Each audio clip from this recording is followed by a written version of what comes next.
जय हिंद एवरीवन। तो हमने कॉन्जुगेट एंड मॉड्यूलस दोनों लेक्चर्स को बहुत सहूलियत से पढ़ा है, उनकी प्रॉपर्टीज को बहुत अच्छे से समझा है। तो उन पर बेस्ड क्वेश्चंस करते हैं जो आपके एग्जाम पॉइंट ऑफ व्यू में आ सकते हैं, क्योंकि सारे के सारे इंपॉर्टेंट क्वेश्चन है। कोई मतलब ऐसे नहीं है, अपने आप में लेवल रखते हैं क्वेश्चंस। तो सबसे पहला क्वेश्चन आपके सामने है कि अगर Z1, Z2, Z3 these are any three complex number such that modulus of Z1 भी 1 के इक्वल है, मॉड्यूलस ऑफ Z2 भी 1 के इक्वल है, Z3 का मॉड्यूलस भी 1 के इक्वल है और इस पूरे का मॉड्यूलस भी 1 के इक्वल है। तो उसने आपसे पूछा क्या है कि आप ये बताओ modulus of Z1 plus Z2 plus Z3 की क्या वैल्यू होगी। ठीक, मैंने आपको एक चीज बताई थी कि जब भी आपसे मॉड्यूलस ऑफ Z के बारे में चर्चा करें तो कोशिश करो कि आप मॉड Z स्क्वायर को फॉलो करो। ठीक, क्योंकि हमने जो रिजल्ट्स पढ़े हैं वो इसी टाइप के पढ़े हैं, मॉड Z1 प्लस Z2 के स्क्वायर के या फिर मॉड Z1 माइनस Z2 के स्क्वायर। ठीक है, तो देखो जो Z1 plus Z2 plus Z3 का मॉड्यूलस मुझे मिलेगा वो इसी इक्वेशन से मिलेगा देखने के लिए। ठीक, तो सबसे पहला काम हमारा सॉल्यूशन कैसे अप्रोच करते हैं चीजों को लेकर के। आपको गिवन क्या है, 1/Z1 plus 1/Z2 plus 1/Z3, इस पूरे का मॉड्यूलस आपको 1 के इक्वल गिवन है। अब किसी भी तरह क्या मैं ऊपर Z1 ला सकता हूँ? किसी भी तरह तो हाँ बिल्कुल ला सकते हैं। हम क्या करें, हम Z1 बार से मल्टीप्लाई कर देते हैं और Z1 बार से डिवाइड कर देते हैं। रीजन क्या है, क्योंकि आपको पता है ZZ बार जो होता है वो मॉड Z स्क्वायर के बराबर होता है ना। ये रिजल्ट हमने पढ़ा है, ZZ बार मॉड Z स्क्वायर के बराबर होता है। ठीक, और मॉड Z की वैल्यू मुझे पता है। ठीक, इन द सेम वे यहाँ पर मैं क्या करूंगा, Z2 बार से मल्टीप्लाई एंड Z2 बार से डिवाइड। सेम यहाँ पर Z3 बार से मल्टीप्लाई एंड Z3 बार से डिवाइड। इसका मॉड्यूलस आपको कितना गिवन है, 1। तो मेरे पास अब क्या बन जाएगा, Z1 bar upon mod Z1 square plus Z2 bar upon mod Z2 का square plus Z3 bar upon mod Z3 का स्क्वायर और इस पूरे का मॉड्यूलस आपको 1 गिवन है। अब मॉड Z1 की वैल्यू 1 है, मॉड Z2 की वैल्यू भी 1 है और मॉड Z3 की वैल्यू भी 1 है, तो उनके स्क्वायर की वैल्यू भी 1 होगी। तो हमारे पास क्या मिल जाएगा, mod Z1 plus mod Z2 plus mod Z3, इसकी वैल्यू किसके बराबर है, 1 के। एक रिजल्ट आपने और सीखा था कॉन्जुगेट में कि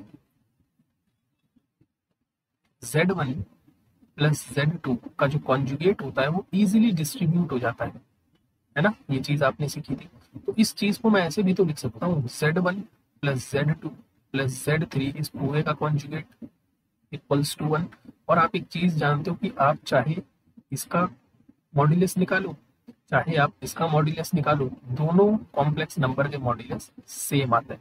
इसका मतलब चाहे मैं इसका निकालूं चाहे मैं इसका निकालूं, इन दोनों की वैल्यू सेम ही आएगी। तो हमारा आंसर कितना हो जाएगा, 1।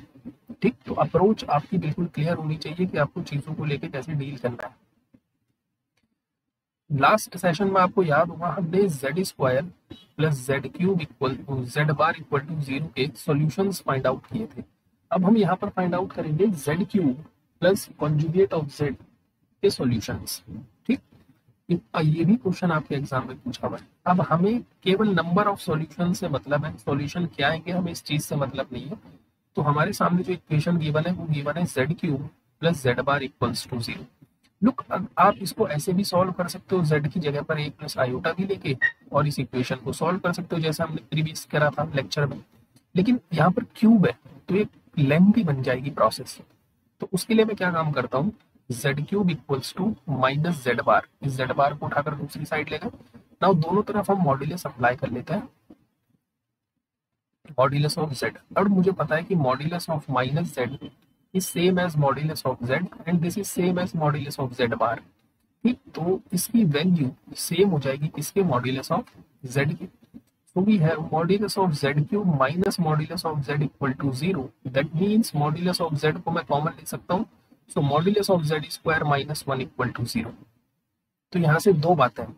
सबसे पहली बात तो यह है कि modulus of Z 0 हो जाए, और आपने पढ़ा है कि modulus of Z एक ही शर्त पर 0 हो सकता है, इफ एंड ओनली इफ वो कॉम्प्लेक्स नंबर खुद 0 के बराबर हो जाए। दैट मीन्स यहाँ से मैं ये इंप्लाई कर सकता हूँ कि Z की वैल्यू 0 होगी। सेकंड चीज, modulus of Z square equal to 1, that means modulus of Z is plus minus 1। Means यहाँ से मेरे पास दो फैक्टर है, एक तो प्लस का 1 और एक माइनस का 1, और -1 में नहीं ले सकता। रीजन क्या है? क्योंकि आपने सब चीजें पढ़ी है कि modulus of Z is always greater than equals to 0। ये हमेशा एक पॉजिटिव क्वांटिटी होती है। इसका मतलब जो मॉड्यूलस ऑफ जेड होगा वो एग्जैक्टली किसके बराबर आएगा? 1 के बराबर आएगा। ये बात क्लियर है? अगर मॉड्यूलस ऑफ जेड 1 के बराबर है, दैट मीन्स इसके स्क्वायर भी 1 के बराबर ही होगा। लेकिन मॉड्यूलस ऑफ जेड स्क्वायर होता क्या है? What is modulus of Z square? This is z z bar. तो मैं इसकी जगह पर जेड जेड बार पुट कर सकता हूँ। This is equals to 1। So यहाँ से जेड बार की वैल्यू मैं कैलकुलेट कर सकता हूँ 1 अपॉन जेड, है ना। ऐसा क्यों करा? क्योंकि जेड बार की वैल्यू मुझे अपनी इक्वेशन में पुट करनी है। So this implies z cube plus z bar equals to 0, means z cube plus 1 upon z equals to 0। That means z की power 4 plus 1 equal to 0। Now इसकी पावर 4 है, इस इक्वेशन की पावर कितनी है? 4। दैट मीन्स 4 रूट तो मुझे definitely यहाँ से देखने के लिए मिलेंगे, 4 रूट, ठीक। और एक रूट आपको मिला है z इक्वल टू 0। तो टोटल नंबर ऑफ रूट कितने आ गए? 5 रूट। तो टोटल नंबर ऑफ सॉल्यूशंस कितने मिलेंगे आपको इस इक्वेशन के? 5 मिलेंगे, ठीक है। तो ऐसे आपको अप्रोच करनी है चीजों को लेकर, ठीक। Now this one is nice, अच्छी प्रॉब्लम है, ठीक। क्वेश्चन क्या कह रहा है कि again mod z1 mod z2 and mod z3, इन तीनों की वैल्यू आपको 1 गिवन है, और z1 plus z2 plus z3 आपको √2 प्लस आयोटा गिवन है। देखो आपसे पूछा क्या है कि ये जो कॉम्प्लेक्स नंबर होगा ये कैसा दिखेगा आपको, और आपको पता है ये जो आपने कॉम्प्लेक्स नंबर लिखा है ये केवल एक ही के फॉर्मूले में आता है ना। वो क्या होता है? आपने modulus of z1 plus z2 plus z3 का स्क्वायर पढ़ा है, और ये जो चीज आपसे पूछ रहा है ये इसी के फॉर्मूले में आती है, और इसके लिए उसने आपको ये प्रोवाइड करवाया है। क्या प्रोवाइड करवाया है? Modulus of z1 plus z2 plus z3, दोनों तरफ मॉड्यूलस में अप्लाई कर सकता हूँ 2 प्लस आयोटा, है ना। That means modulus of z1 plus z2 plus z3 equals to, और मॉड्यूलस होता क्या है? This is square root of real part का स्क्वायर, मतलब स्क्वायर रूट ऑफ 2 का स्क्वायर प्लस आयोटा के कोएफिशिएंट का स्क्वायर। सो ये मेरे पास कितना मिल जाएगा? Square root of 3। नाउ दोनों तरफ स्क्वायरिंग कर देते हैं क्योंकि मुझे फॉर्मूला अप्लाई करना है। इक्वल्स टू, यहाँ से स्क्वायर रूट कैंसिल आउट हो जाएगा।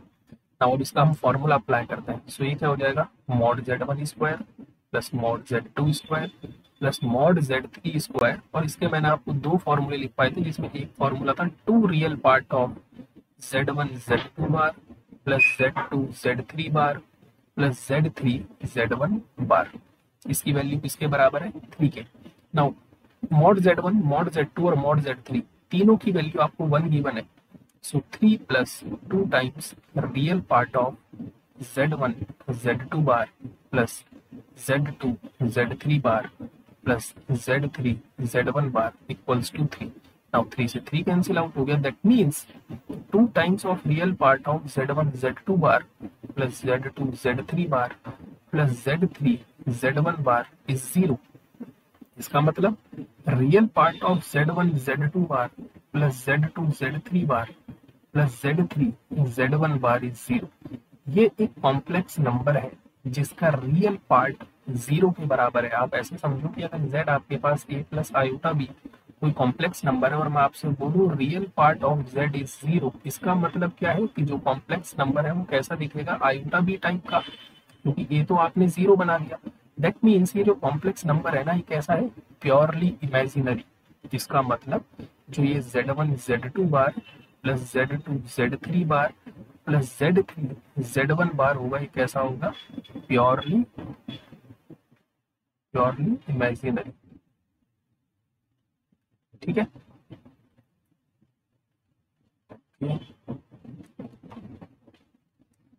नेक्स्ट प्रॉब्लम पर बढ़ते हैं। अगेन नाइस प्रॉब्लम है। क्वेश्चन क्या कह रहा है कि अगर इसके मॉड्यूलस की वैल्यू स्क्वायर रूट ऑफ 3 है, तो जो z होगा वो एक सर्कल पर लाई करेगा, ये उसने बोल दिया है। आपको फाइंड आउट करना है वो जिस भी सर्कल पर लाई करेगा उसकी रेडियस क्या होगी, ये आपको फाइंड आउट करना है, ठीक है। तो अपना सॉल्यूशन कैसे स्टार्ट करें? आपको एक एक चीज बिल्कुल क्लियर होनी चाहिए। Modulus of Z1 upon Z2 is modulus of Z1 upon modulus of Z2। तो सबसे पहला स्टेप तो हम यही फॉलो करेंगे, this is Z plus iota upon modulus of Z minus iota, this is equals to square root of 3। So this implies modulus of Z plus iota is equals to square root of 3 Z minus iota.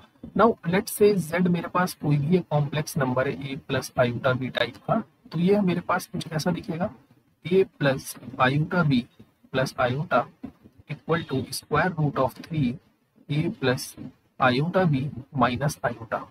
अब हम क्या काम करते हैं, हम real part को real के साथ ही रहने देते हैं और इमेजिनरी पार्ट को एक साथ लिख लेते हैं, है ना। यही तो हम करते आ रहे हैं अभी तक। सेम a यहाँ पर प्लस आयोटा कॉमन ले लिया, b माइनस 1। नाउ किसी भी कॉम्प्लेक्स नंबर का मॉड्यूलस भी आप जानते हो, this is square root of real part का स्क्वायर प्लस इमेजिनरी पार्ट का स्क्वायर।